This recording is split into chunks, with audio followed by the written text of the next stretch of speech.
Hello po mga kapraps, pupuntahan natin ngayon ang isang property na for sale dito po sa bayan ng Liliw, Laguna. So ito po yung kalsada mga kapraps papunta doon sa main road. Bali sa unahan ng property may mga bahayan na, tapos ngayon may covered court po mga kapraps. Tapos ang property na i-offer ko sa inyo ngayon ay meron na siyang right of way na sarili. Ito na po mismo ang right of way mga kapraps. Ang lapad nito ay 3 meters. So konting lakad lang po makakarating na tayo sa property. So may konting rough road dito. Tara, pasukin po natin. Yan, ito na po ang property mga kapraps. Meron kayo ditong katabi din na property. Tapos ito yung property na i-offer ko sa inyo. Ang sukat nito ay 4,690 square meters. Tapos ito yung kapraps, ito na yung simula ng property. Yan, ito yung boundary niya, itong may bakod na to. Tapos dito ang boundary niya. Hanggang doon na po yan mga kapraps. Tara, libutin natin to para makita natin ang mga tanim sa loob. So dito sa bungad, mayroong mga saging na nakatanim. May mga tanim ito ng mga puno ng mangga, mayroong lansones. Patag po ang lupa. Itong location ng property mga kapraps ay sa Liliw, Laguna, pero malapit lang din po ito sa bayan ng Pila. Tapos mga ilang minuto lang po ay nasa bayan na tayo ng Pila, mga siguro kulang-kulang 10 minuto nasa bayan na po ng Pila. Pero ito ay sakop pa po ng bayan ng Liliw. Ang distansya nito sa town proper ng Liliw ay nasa mga 15 minutes travel time. So boundary na po kasi ito ng Pila at saka Liliw, Laguna mga kapraps. Ayan o, ang dami mga tanim ng mga lansones. Isa itong farmland mga kapraps. Merong mga puno din ng niyog. Marami din siyang puno ng niyog. Tapos sa bandang likuran ng property mga kapraps, ayan, may mga nakatira na rin po. So yan yung pinaka boundary nitong property.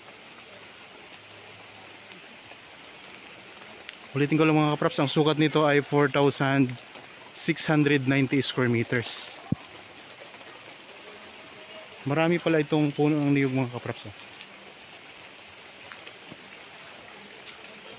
Parang ang korte ng lupa ay parisukat mga kapraps. Parihaba pala mga kapraps. Rectangle. Mayroon na ditong linya ng kuryente at marami na rin pong mayroon na rin pong source ng tubig. Tapos malakas din po ang signal ng iba't ibang network mga kapraps.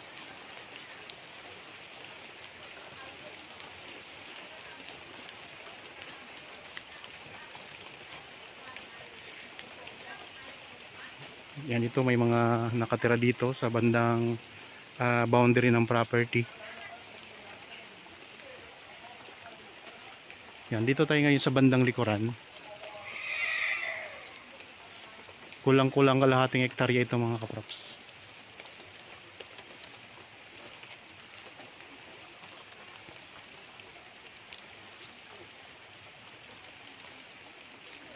Kung sakaling interested po kayo sa property na ito, pwede nyo kaming kontakin sa mga contact details na makikita nyo sa inyong mga screen.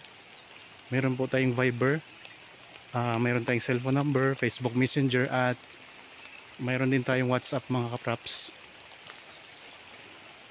Yan, dito tayo ngayon sa may bandang likuran ng property. Sa bandang dulo mga kapraps.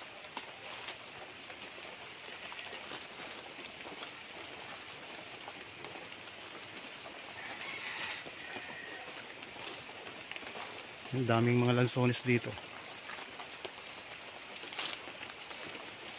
Tapos dito meron ding tanim na kawayan sa pinakadulo. Ayan, may mga kawayan mga kapraps. Yan, ito na yung pinakadulo ng property. Yan yung mga tanim niya. Patag na patag po ang lupa. Kung sakaling mabili nyo ito mga kapraps, pwede nyo po itong i-subdivide, tapos mas mataas po ang presyo nito kung sakaling ma-subdivide na. Pwedeng 500 square meters ang cut, pwedeng 1,000 ang cut. So mas mataas talaga ang presyo kapag mas maliit ang lupa. So ganoon naman po talaga ang kalakaran. Yan, ulitin ko lang mga kapraps, sa mga tanim dito, marami siyang mga puno ng lansones.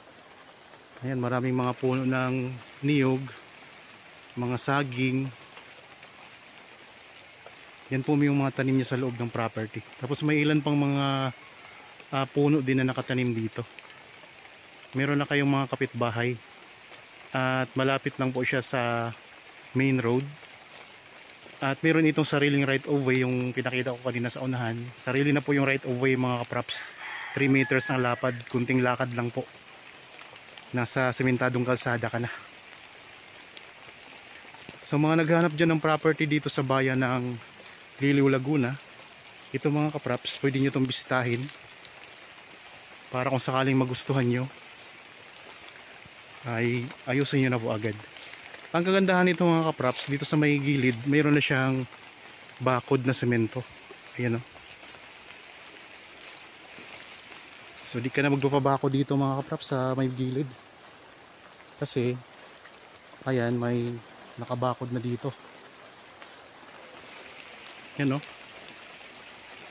So mahaba na rin po yung may bakod na yan mga kapraps, hanggang doon. Yan, hanggang sa may dulo nito. So may bakod na siya na sementado na pader mga kapraps. Maraming mga lansones, mga siguro nasa mahigit 50 na puno ito ng lansones mga kapraps. So kaya kung sakaling magbungahan ng lansones, meron na kayong income dito. Ang mga niyog, estimate ko lang ha, mga nasa ano ito ang mga niyog dito,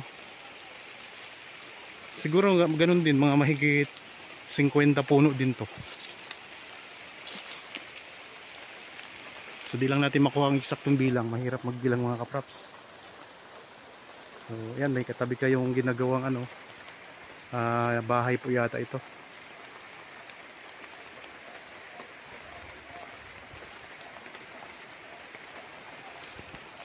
Kung naghahanap pa kayo ng ibang uri ng property, marami po tayong nakapost na iba't ibang klase mga kapraps, iba't ibang sukat. Meron tayong mga farm lot, commercial property, residential. Ito ay isang farm lot, pero pwede na rin siyang subdivide para gawing residential. Kasi malapit lang po siya sa pinaka main barangay. Malapit sa covered court.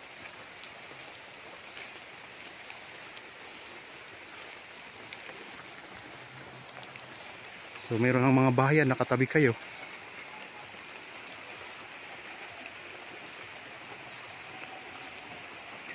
Meron po pala akong Facebook page at saka TikTok account mga kapraps. Baka pwedeng makikilambing na rin po.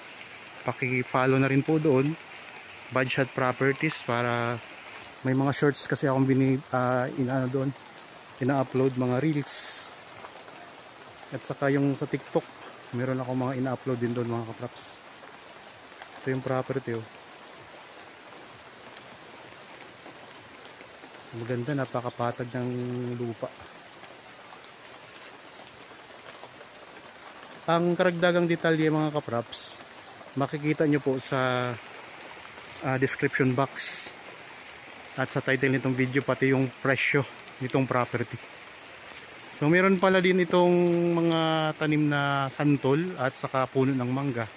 So santol, puno ng mangga, mayroong mga lansones, mga niyog, mga saging, at iba pang mga tanim nandito sa loob ng property mga kapraps.